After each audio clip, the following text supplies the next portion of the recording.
আর ready, এই যে bag গুছানো হচ্ছে এখানে রেডি আমাদের, এটা আমাদের রুম ছিল। তো আমাদের এখন চেক আউট করে নিতে লাগবে, 12টা বেজে গেছে। তো এই যে আমিও রেডি হয়ে গেছি, তো এখন বেরিয়ে যাব। তো এই রুমটা নিয়েছিলাম, গোছাগুছি চলছে। তো এখন চলে যাব আমরা শিলিগুড়ি। আমাদের বের হয়ে যাব এখন, বেরোয় আসাম ডায়েরি শেষ, আসাম ঘা শেষ, চলে যাব শিলিগুড়ি। প্লেনে যাব না, ট্রেনে যাব, ট্রেনে। 2টা দিন খুব মজা করেই কাটিয়েছিলাম। ঘোরাঘুরি, কামাখ্যা মন্দিরে যাওয়া আরও অনেক কিছু। তারপর ৩য় দিনে আমরা আর কোথাও ঘুরতে যাইনি। ৩য় দিনে আমরা ব্যাগ গুছিয়ে হোটেল থেকে চেক আউট করে খাওয়ার জন্য হোটেলে চলে গিয়েছিলাম, আসলে রেস্টুরেন্টে।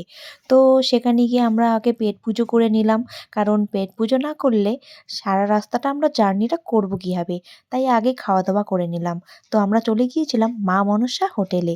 দেখো তোমরা কতগুলো আইটেম দিয়েছে, আর প্রত্যেকটা খাবারই ছিল অসাধারণ, সাথে পায়েসও ছিল কিন্তু।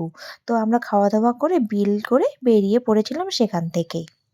এইমাত্র লাঞ্চ করে বেরোলাম, পিছনে আছে আমার মা মনসা হোটেল। তো এইমাত্র এখান থেকেই লাঞ্চ করলাম। আমাদের এখন 1টা বাজে, আমাদের 2:30টার সময় ট্রেন আছে, খেয়ে নিলাম যাতে আমাদের ওখানে আর খেতে না হয়। তো এই মা মনসা হোটেল সম্পর্কে আমি যা বলবো তাই কম হবে। এখানে খাওয়া দাওয়ার এত রিজনেবল প্রাইসে যে কিছু বলার নেই। 130তে আজওয়ান রাইস আর 150তে বাসমতি রাইস। তো আমরা দুটোই নিয়েছি।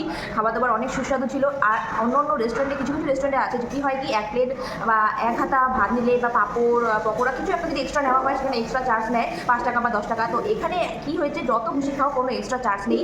যত খুশি পকোড়া নাও, মানে ওই 130 আর 150-র মধ্যেই হয়ে যাচ্ছে, মানে এক্সট্রা কোনো চার্জ নেই। একদম বলতে গেলে বিয়েবাড়ির মতো, বিয়েবাড়িতে দেখুন যা খুশি খাই খাও সেরকমই। তো এখান থেকে আমরা খাওয়া দাওয়া করে বেরোলাম। বেশ খুব খাওয়া দাওয়ার খুশি। আর আইটেম অনেক রকম ভ্যারাইটি আইটেম আছে, মানে আইটেমের শেষ হচ্ছে না। অনেক রকমের খেয়েছি, আমার নামও মনে নেই, আমি ভিডিও করেছি, তোমাদেরকে সেটাতে দেখাবো। মানে একটার পর একটা আইটেম এসে যাচ্ছে, এসে প্লেট সাজিয়ে তো একটা আইটেম দিয়েছিল, তারপরে আরও এক্সট্রা অনেক রকমের আইটেম আসছিল। মানে আমি খেয়ে উঠতে পারছিলাম না আর কি, এতগুলো আইটেম ছিল। তো তোমরা যদি কেউ আসামে আসো, তোমাদেরকে আমি সাজেস্ট করবো এই রেস্টুরেন্টে আসার জন্য। মা মনসা হোটেল, এটা আছে মালিগাঁওতে। কামাখ্যা থেকে প্রায় বাসে আসলে হয়তো 5 মিনিটে পৌঁছে যাবে। আর কামাখ্যা স্টেশন থেকেও খুব কাছেই, কামাখ্যা স্টেশন থেকে নেমে টোটোতে করে 5 মিনিটের মধ্যে পৌঁছে যাওয়া যাবে। তো আমি সাজেস্ট আমি কি বললাম তোমরা তো শুনলেই। যাই হোক, তারপরে সেখান থেকে বেরিয়েই আমরা কামাখ্যা স্টেশনে চলে গিয়েছিলাম ট্রেন ধরার জন্য। আমাদের ট্রেন সেখানে আগে থেকেই দাঁড়িয়েই ছিল স্টেশনে। স্টেশনে পৌঁছেই আমরা আমাদের ট্রেন খুঁজতে লাগলাম।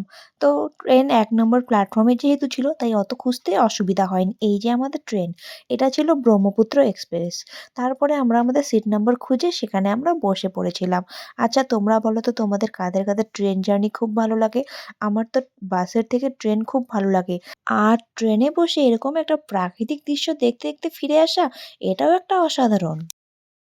আমাদের আসাম ট্রিপ শেষ, পৌঁছে গেলাম স্টেশনে, নেমে গেলাম ট্রেন থেকে। এই যে ট্রেন থেকে নেমে গেলাম, এখন হচ্ছে প্ল্যাটফর্মে আছি, উঠবো, বাড়ি চলে যাবো। ট্রিপটা খুব ভালো হলো।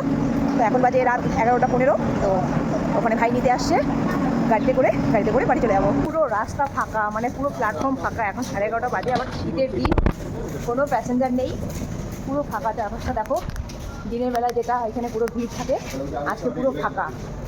সব শুয়ে পড়ছে, অন্ধকার, তার মধ্যে আবার শীত, ঠান্ডাও লাগছে।